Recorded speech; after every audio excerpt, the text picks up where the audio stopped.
Hey guys, welcome back to the channel. I'm Misha. I'm a content creator based in London, United Kingdom. If you're new to the channel, welcome. Welcome to all my returning subscribers. I create vlogs around lifestyle, health and cooking. And today guys, I'm in Greenwich. I'm at the Greenwich Royal Observatory and it's a beautiful opportunity for me to get out of the house today. As you know, getting out of the house is also a part of my healing. And with everything my body has been through, long COVID, fatigue, exhaustion, brain fog, chronic pain, it's important to get out of the house. And I've realized being in the house for too long isn't always the best. So today guys, I'm visiting the Royal Observatory, and although sometimes movement isn't always easy, sometimes it feels impossible to even get through the door to get out. But today I've left the house and today I'm out, and I want to take you on this journey with me to visit the Royal Observatory. So guys, if you are watching this video and you haven't subscribed, consider subscribing. Also leave me a comment on this video, leave me a like and let me know what you think about today's video. So thank you once again, and come along and join me as we go and visit the Royal Observatory.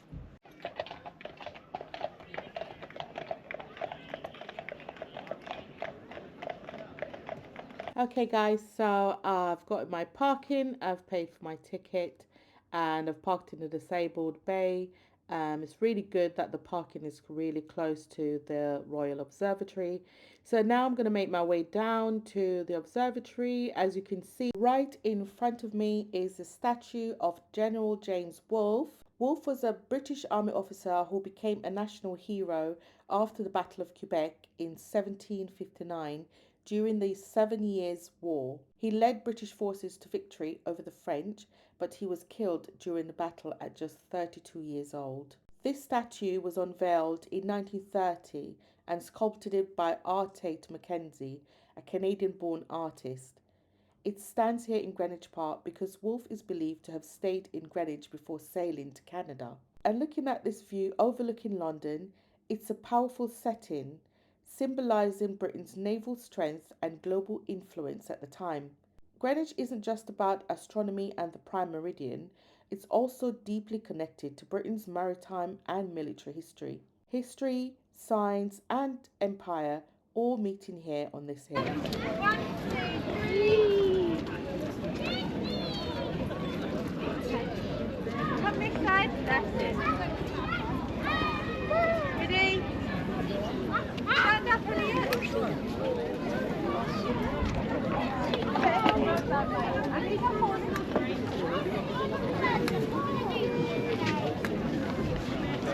Look at that view. Wow.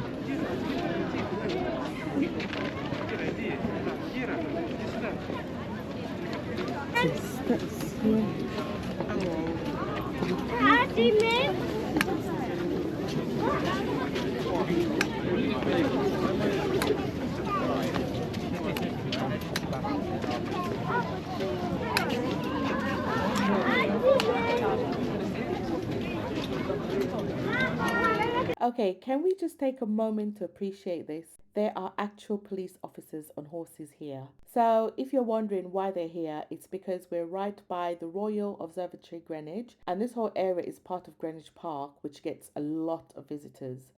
These officers are part of the Metropolitan Police Service mounted branch, and being on horseback actually gives them a higher vantage point. Plus, let's be honest, it adds to the whole historic London atmosphere, doesn't it? You've got astronomy, naval history and mounted police all in one place. And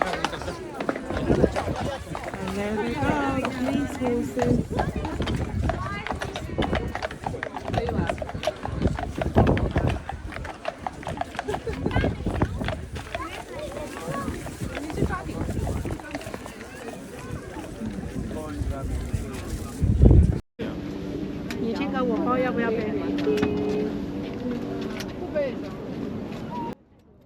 The view from up here is absolutely stunning. From up here at the Royal Observatory Greenwich, everything feels a little different. Below me, Greenwich Park stretches out in this wide open space. Right in the centre, you'll see the beautiful domes of Old Royal Navy standing strong after centuries. There's something powerful about that, about endurance. And then the River Thames, constantly flowing, never stopping.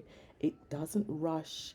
It just keeps moving forward. Across the water, the skyline of modern London rises. Glass towers, ambition, change. It's like the past and the future meeting in one frame. Standing here, you realize time moves forward no matter what, and so can we. If you're going through something right now, physically, mentally, emotionally, let this be your reminder. Progress doesn't have to be fast. It just has to keep flowing.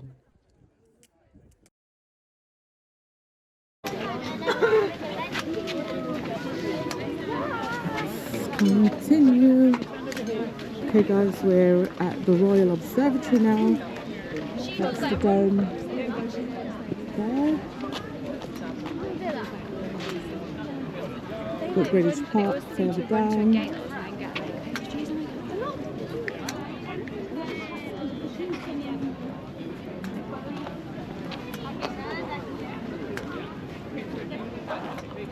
The view is just amazing.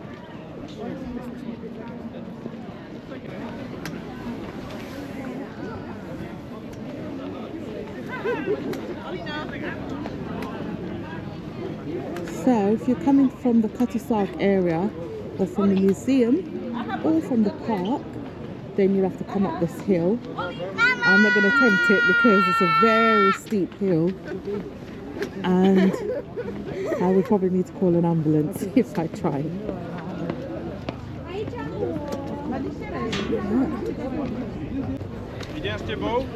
I absolutely love this place. I love the park, the museums, the Cutty-Sark, Greenwich in general. It's so beautiful. The architecture, the river, it's just so much history here.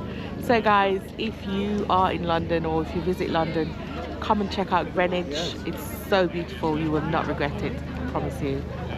And enjoy the views.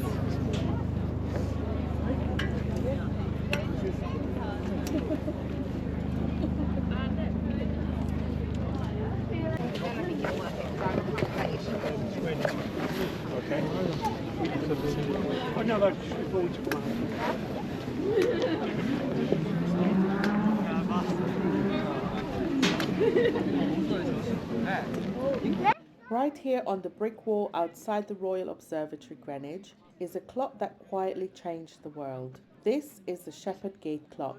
At first glance, it looks simple, but look closer. It doesn't have 12 hours, it has 24. The hand only moves around this dial once per day. No AM, no PM, just time measured across a full rotation of the Earth. When it was installed in 1852, it was one of the first public clocks powered and controlled electrically, connected directly to a master clock inside the observatory. That meant the time shown here wasn't guessed or estimated, it was precise. And precision was becoming essential. Trains were moving faster, ships were crossing oceans, the world was shrinking. For the first time, people needed to agree on the exact same time. This clock displayed Greenwich Mean Time, the reference point that would eventually guide time zones across the entire planet. It doesn't look dramatic, it doesn't shine, but standing here, you're looking at the moment humanity decided to synchronize. From this wall, the world learned to keep time together.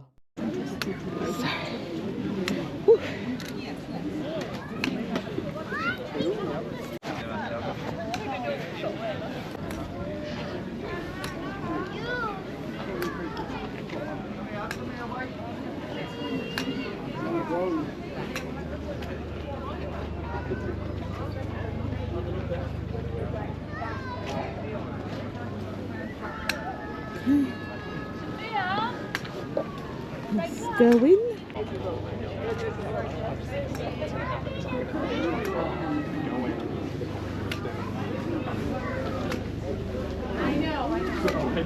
I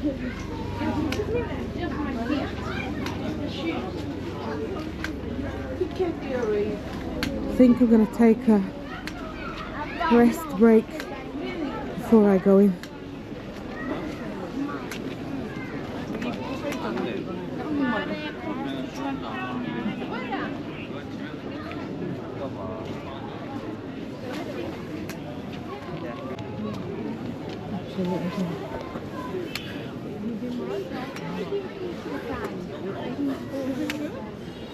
Hello.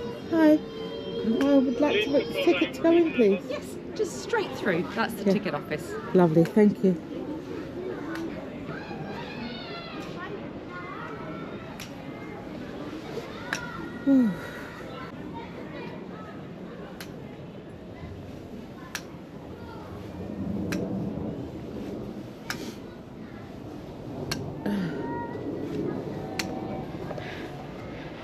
It feels so good just to be out in the fresh air. The sun is out, although it's very cold, but it's so nice to have the sunshine. Let's go get our tickets and take the tour.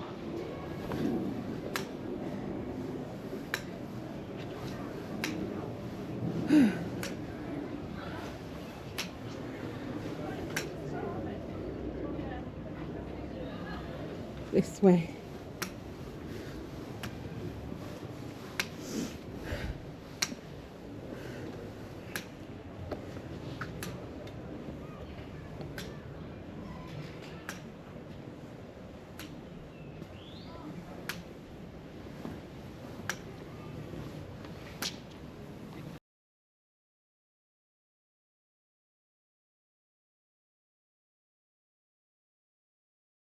This is William Herschel's telescope. He built it in the 1700s, and at the time it was the largest in the world. A huge 40-foot reflector with a massive metal mirror. Using it, he discovered Uranus, moons of stars, and countless star clusters. It was huge, tricky to use, but revolutionary for astronomy.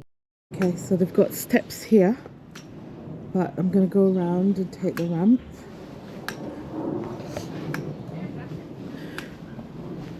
It is cold.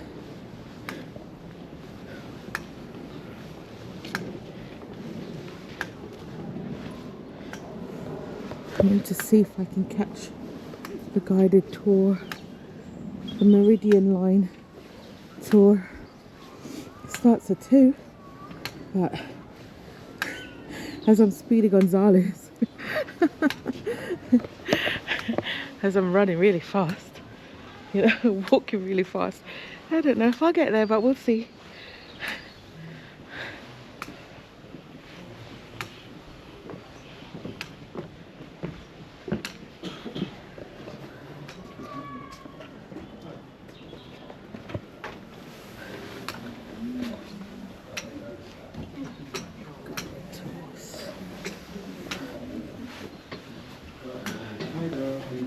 Hi. I want to book it now, please. I want to buy a ticket now, please. Yeah. Thank you.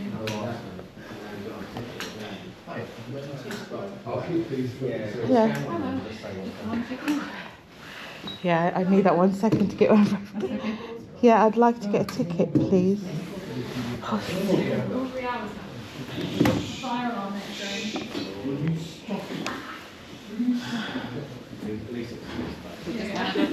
Yes, just one adult, please.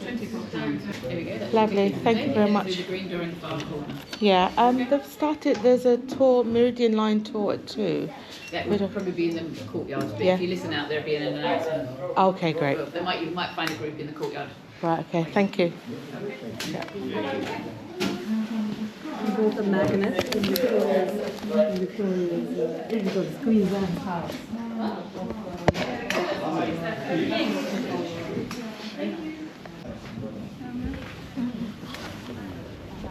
Here we are.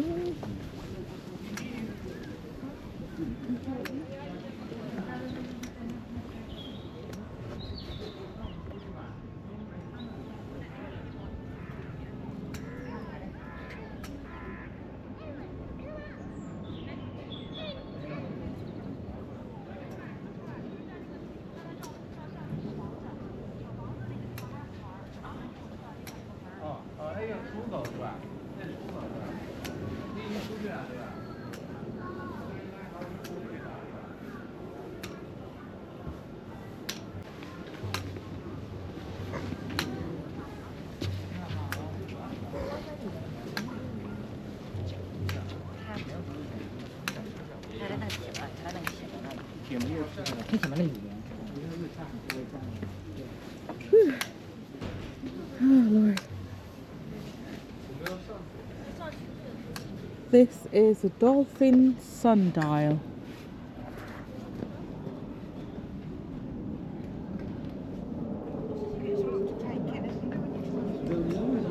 Right here is the beautiful dolphin sundial. It dates back to the late 17th century and was designed by Sir Christopher Wren's team. The dolphins aren't just decorative, they represent Britain's naval power at the time. Remember, this observatory was built in 1675 by order of King Charles II to help sailors navigate the seas more accurately. Before accurate clocks, sundials like this were crucial. They used the sun's position to tell time. Benches so you can sit down, have a little rest, have a cup of tea or something. So, I'm looking for the Meridian Line tour. Check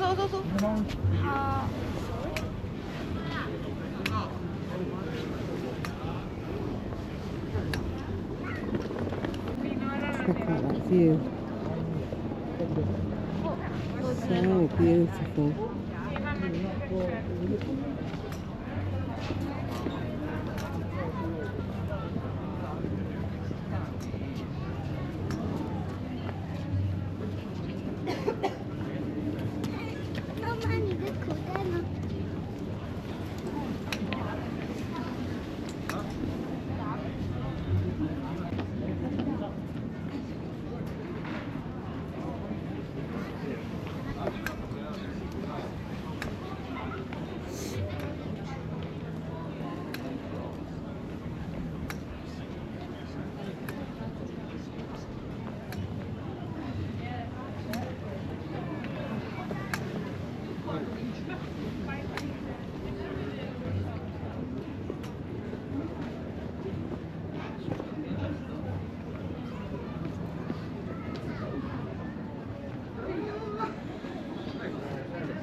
I think I'm going to sit right here and have a rest.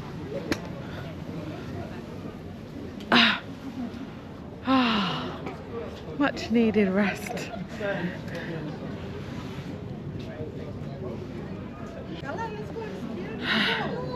Just over here, we've got the Meridian Line. Right there.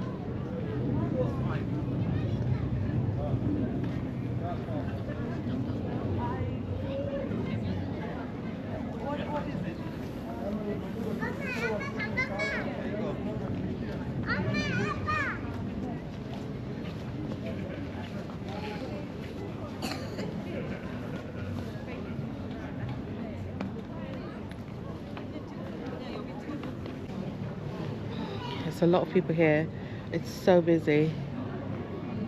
It's always busy anyway, and now in the UK it's half term, so children will be on holiday, so a lot of families are out, lots of visitors. It's a very, very popular touristy area, really. Look over there, like so many people taking pictures and stuff. Trying to get pictures of the Meridian.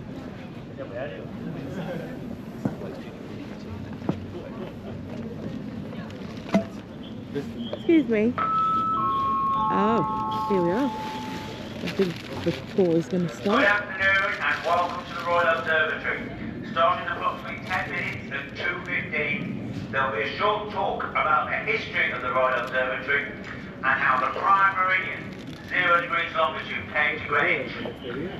The talk will take place in the courtyard by Class Tea House. I look forward to seeing you there at 2:15.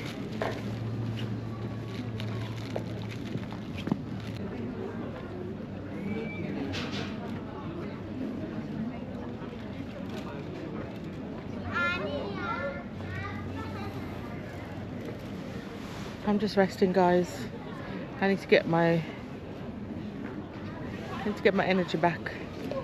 But we're doing good. We're doing good. We're not rushing. Slow and steady wins the race.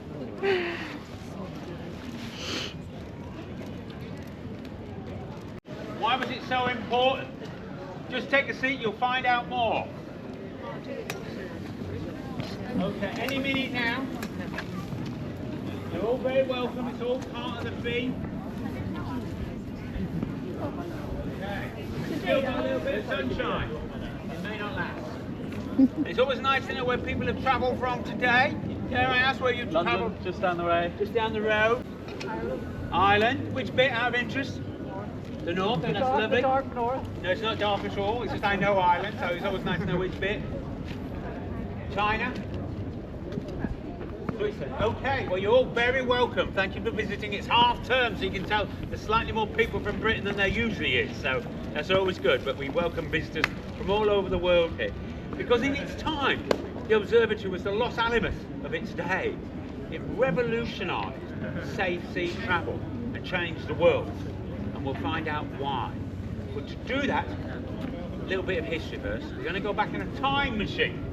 And we're going to go back to 1526, best part of 500 years ago. And if we were here in 1526, we'd be in a lot of trouble because we would be in the middle of Henry VIII's favourite hunting ground. Henry VIII loved Greenwich, on the river where the Naval College is now. He was born here. Elizabeth I was born here. He married Anne Boleyn here. Not quite such a happy ending, but you know, that's how history goes. And he didn't care about time. In fact, no one cared about time. In 1526, the sun got up in the day, you got to work. The sun went down, you went to bed. If you were rich like Henry VIII, you might say, oh, we'll have a few candles, we'll stay up a bit longer and listen to some playwrights. Not quite Shakespeare yet, but on the way. So, why was that? Well, no one cared about time because no one travelled any distances. The fact that the sun rose 40 minutes difference in London and Plymouth didn't really matter because very few people made that journey. We're going to go in our time machine now, 1675, everything's different, certainly in Britain, because time matters now. And why is that? What's the difference in those intervening years? It's because 5 European countries, excuse me, starting with Portugal, Spain, England, France, and we forget the Netherlands, a great maritime power at the time, began a series of epic sea voyages across the globe that could last for months, if not years. Now, we know that other countries had travelled before. We know about India, we know about China, we know about Iceland, but they were often one-off journeys. The difference in that period I'm talking about in those 5 European countries, these were systematic voyages across the globe, looking for loot in the main, but also some history and scientific endeavour. And the problem was, as soon as you left sight of land, you didn't know where you were. And that would cause a lot of problems. Now, at that time, and to this day, we use 2 measurements of travel at sea. One is latitude, which goes north-south across the globe. And although it's difficult to measure where you are in terms of your latitude, it can be done because it relates to a fixed point on the globe, the equator. And skilled navigators, using their instruments, could measure it using the movement of the sun, the stars, and the moon. Longitude, however, which is east-west axis, much more difficult to measure because it's not related to any fixed point on the globe. You never knew where you were going east to west across the globe. And the stories of the Marie Celeste and the Flying Dutchman are not stories. Lots of ships just simply disappeared. You know, they were at sea, they didn't know where they were, they ran out of food, and you know, everyone starved on the boat. Or they were coming back laden with loot, didn't know where they were, crashed on the rocks, and all that loot was gone. So it was a big problem. So there was some good news in that period. With the exception of the Catholic Church, people realised that the Earth went round the sun, and it went round the sun once a day at 360 degrees. So you began to have a rough approximation of longitude. For instance, the sun would travel 5 hours between London and New York, equating to 75 degrees of longitude. So there were some rough measurements there, but they were not particularly accurate in the way that they needed to be. And people like Galileo and Sir Isaac Newton all tried to find a way to measure longitude accurately. A very special friend of Charles II, he had many special friends, introduced Charles II to a French scientist called Monsieur Lapierre.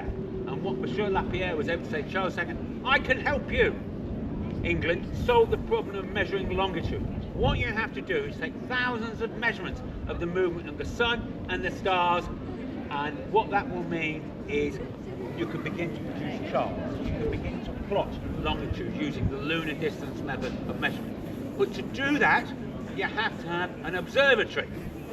And the bad news for Charles II was England didn't have a public observatory capable of doing that in 1675. And the worst news was the French did. So you can imagine how Charles II felt about that. And he summoned the top architect of the day to help him build an observatory. We're in 1675. Who was the top man of the moment in terms of being an architect? Christopher Wren, busy rebuilding London after the Great Fire in 1666. Charles II says, right, forget about that for the moment. You've got to build me an observatory in double quick time, and I'll give you a budget of £500, which even in 1675 was not a lot of money. So they said, okay, I'll make it easy for you. You can have all the land you want at Greenwich, because unlike Henry VIII, Charles II had fallen out of love with Greenwich. He tried to build a version of Versailles here along there, ran out of money, and he said, that's it, I'm never coming back. Prototypes, precision built, handcrafted masterpieces, H1 to H4. They're in working order. I think one of them's under repair at the moment, just shows how good they are. And when you get to H4, you see something different from the other three prototypes. It's much smaller. It's the world's first chronometer, AC watch, and it worked. The Royal Navy tested it to destruction. They took it to the West Indies, they took it to Australia with Captain Cook, and it kept time. You can measure your time at sea accurately to that half a degree that was needed. Fantastic. There was a slight problem because, like most geniuses, it was a little bit stubborn. And the Navy said, "This is great chronometer. Can we have more?" And Harrison said, "No, the deal was one chronometer." The Navy said, quite rightly, "Well, we've got more than one ship. It's not very good just having one." Bit of a standoff. King George III gets involved, shortly before he went mad, and said, "Give the man his money. He's done what he said. We can work with his son, we can sort it out, but give the man his money." He got his money, £20,000, £6 million a day. 4 years later, he was dead. But he'd done it. And over those years, we began to mass produce chronometers, we began to produce charts that were accurate. Sea travel became safer. People got back to it. So world trade went up 100-fold in that period. Fantastic. There was another problem then. Because as I say, you can measure 0 degrees longitude anywhere you want to on the globe. At the height of the Spanish Empire, the Spanish, who were in charge of everything, said, it's going through the Canary Islands, that's where we measure it from. The French were saying, no, it's going through Paris. The Chinese were saying it's going through Beijing. And the Brits were saying, hang on, we're the ones who sorted it all out. We need to do something about this, because it was chaos at sea. It's like having 4 calendars and someone saying, I'll meet you on Monday. They said, no, that's Tuesday. Someone said, no, it's Wednesday, it's Thursday. No one had a clue when the ships were arriving. They were all giving different measurements of longitude based on the different 0 degrees. So they had to be sorted out. Big conference in Washington, America in 1884. 21 of the world's trading countries got together and they decided, overwhelmingly, but not unanimously, that London Greenwich would be 0 degrees longitude. So why did they decide that? 3 reasons. By 1884, 80% of all the sea travel on the oceans was registered in London using 0 degrees Greenwich. In the 1860s, as the American railway companies expanded over the globe, over the continent there, they had to have a railway time. The distances were so great, local time wasn't sufficient. And they agreed that Greenwich would be the basis of their railway time. And the final thing in the middle of negotiations, the British diplomats, with those skills that we're renowned for, said to the other 20 countries, if you agree that Greenwich would be 0 degrees longitude, we will adopt the metric system. So all the world's measurements, from time to distances to weight, would all be. What a great idea that was. Now, some of you who've been travelling to the UK may have tried to buy a litre of beer in a pub in London, or you may have looked at the maps and wondered where the kilometres are. What we say in return, it's work in progress. These things are more complicated than you realise. But you can understand why the French, in particular, were very suspicious, didn't adopt Greenwich as 0 degrees longitude until 1914. But they did, And it's there to this day. This is why you're here, to take your pictures. You're currently in the Western Hemisphere. Close that line, cross that line, you're in the Eastern Hemisphere. You face all 24 time zones in the world. Isn't that a question? The world moves on. John Flamsteed dies. We'll get the second astronomer Royal, Edmund Halley. And like all men, he wants a bigger telescope. His telescope wouldn't fit in the shed. It was demolished, and we started to build a wonderful observatory here. And if you look on the drain pipe there, that is Edmund Halley's meridian line. The second one is here, and this is George Bradley. Why is that important? 1805, because that's when Ordnance Survey maps were first printed, and to this day, all the measurements on every Ordnance Survey map are based on Bradley's meridian.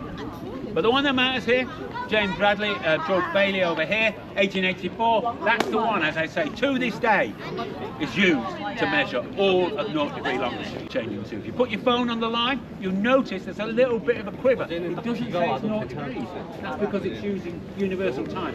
Currently, that line, 0° longitude, is 133 feet to the pole. Now, we don't tell people that. Why on earth would you come here if you can use a measurement there? But the good news is, it is moving because of the tectonic plates of the Earth, and it's moving currently at 5 centimetres a year towards the Greenwich meridian. So if we're still in a time machine, come back in 5,000 years and the two will be together. But you don't need to tell anyone about that. This is the meridian line that matters, and we're pleased that you come to visit. So I hope you enjoy your time here. There's lots to see. If you make your way up to the Great Equatorial Telescope there, the big onion dome, that in 1895 was the world's most advanced telescope, and it's in use to this day. Sadly, most of the work that's done on measuring time in astronomy now is done in the Gran Canaria Isles and Chile because the atmosphere is much better. But we still have one operational telescope here, and we use it for sky at night, so I'm sure you can see it. And you can see the beautiful house that John Flamsteed and other astronomers live. So I hope that was interesting. Any questions, I'm happy to help. Thank you for listening. Thank you. Let's go to the line. Oh.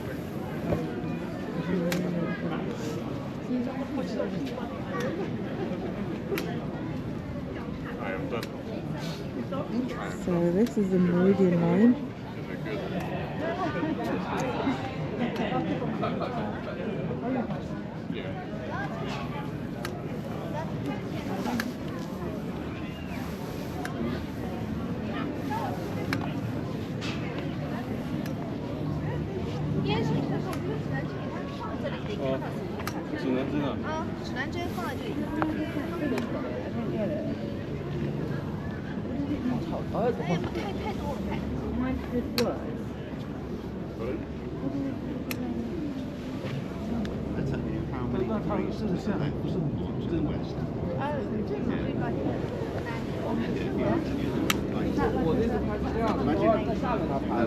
Imagine, okay, right down it's tilted 78 degrees to the west, that way, you'll be pointing at Quinto. 4 degrees right. This is 0. This is like the star.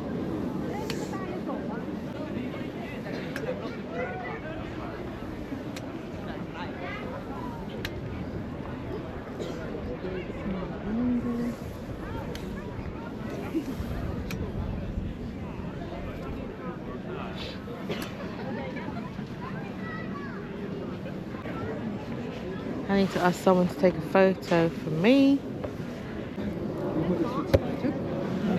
See me if I take a picture for me. okay. Please. Maybe you could just record for me at the same time. Oh, okay. Sorry, I'm recording for YouTube. Yeah? Okay. Thank you.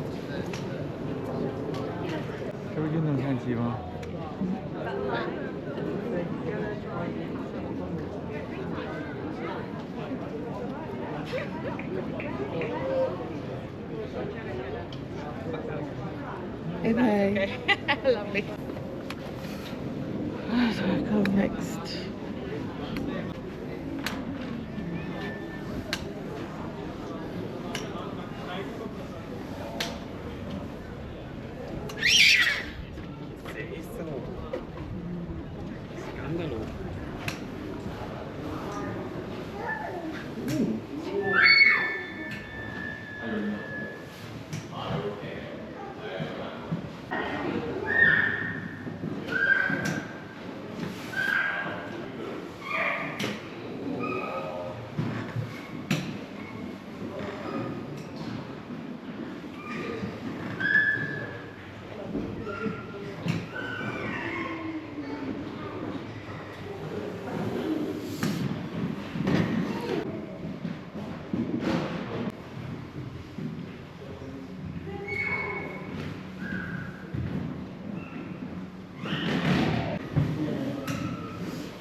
Starting about 15 minutes at 3 o'clock.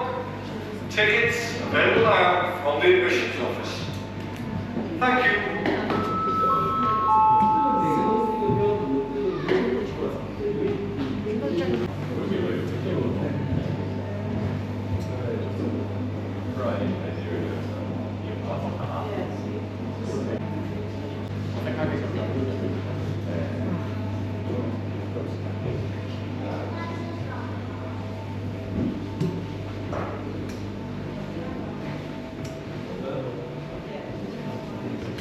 Where the phones are back? Yep. He'll be meeting there probably about 5 to.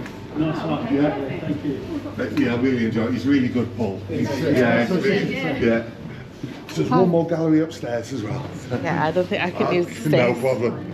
Is there a lift or anything? Unfortunately not, no, I'm No, afraid, okay. sorry. Training and very, very knowledgeable. Okay, thank you very much.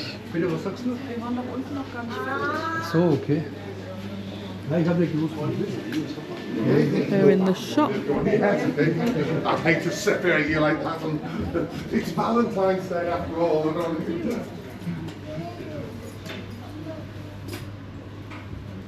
Hello there. So there is also the great equatorial telescope upstairs there as well. The spiral staircase. Spiral staircase. Big green dome, great equatorial telescope. You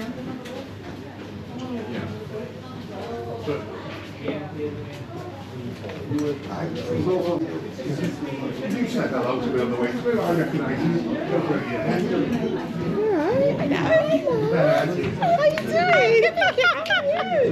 I'm good, thanks. So Richard, what's going on today? How you doing? Yeah? Enjoying the sunshine? Sorry, I'm filming for YouTube, but the camera's on me. I don't have to put you on there if you don't want to. Well, yeah, happy love day to you too.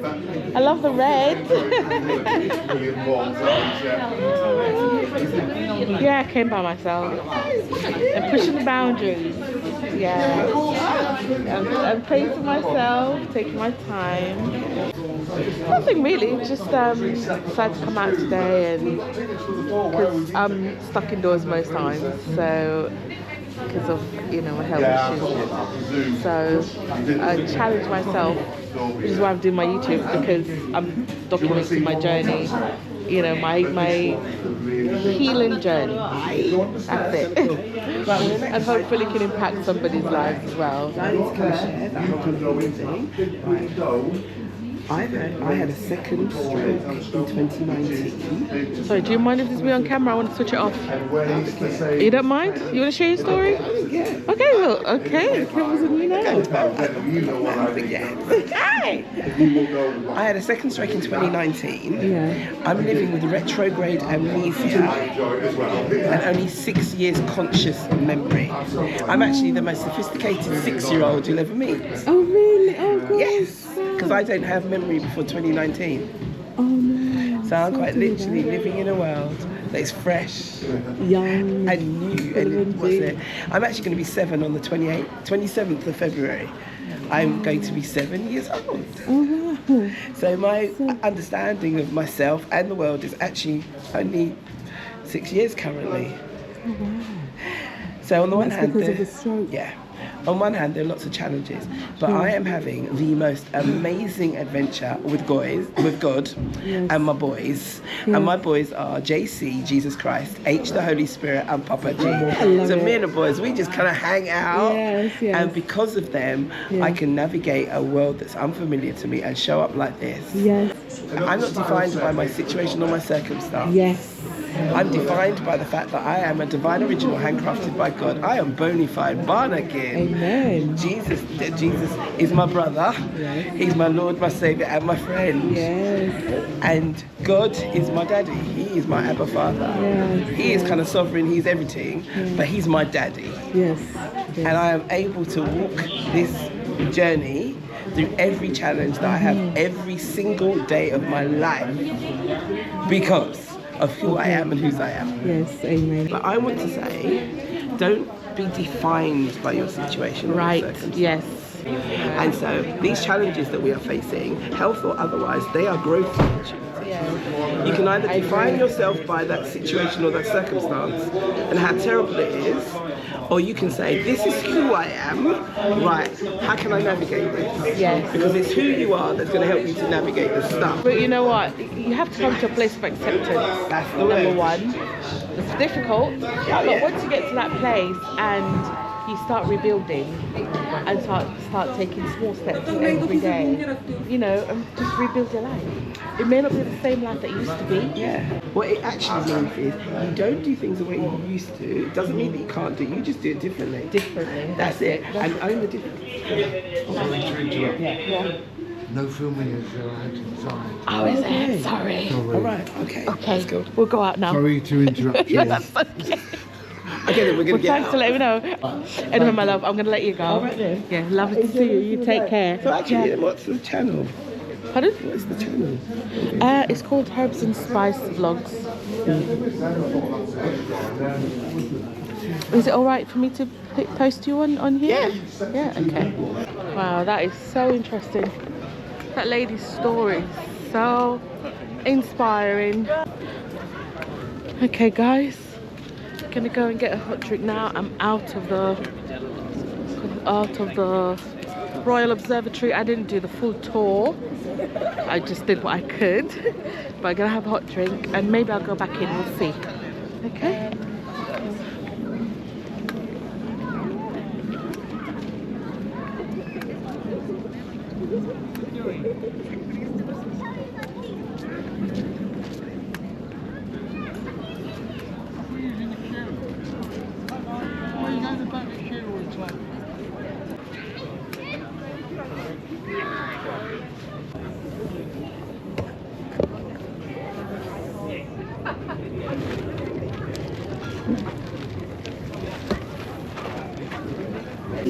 Can I get Anything else? Yes. We don't have chamomile, Earl Grey, peppermint. Can I have a peppermint? Anything else? No, that's it. That's it? Yeah. Five, please. Okay. Okay, guys, I'm resting again, and I'm having mint tea and just chilling for a bit to get my energy back. Oh. Is that expensive? Okay. This is nearly 600 because I bought the kit. Oh. But I think if you buy just the GoPro alone, it might be a bit cheaper because this is the creator's kit. So it's got a built-in mic, came with the tripod, all of that. Yeah. So that's serious people. Serious people. Yeah, I mean business. When I joke, I mean business with this thing. I've got a purpose. I've got, got a calling. That's the one. You know, out of every what they call it now. I don't know. What may I try to say? Every disappointment is for a good. That's what they say in Jamaica. Okay, guys. we've come to the end of the video. Thank you so much for watching this video, guys. Don't forget to subscribe, like, leave me a comment on the video, and let me know what you think about the video. Take care, and I'll see you next time. Bye for now.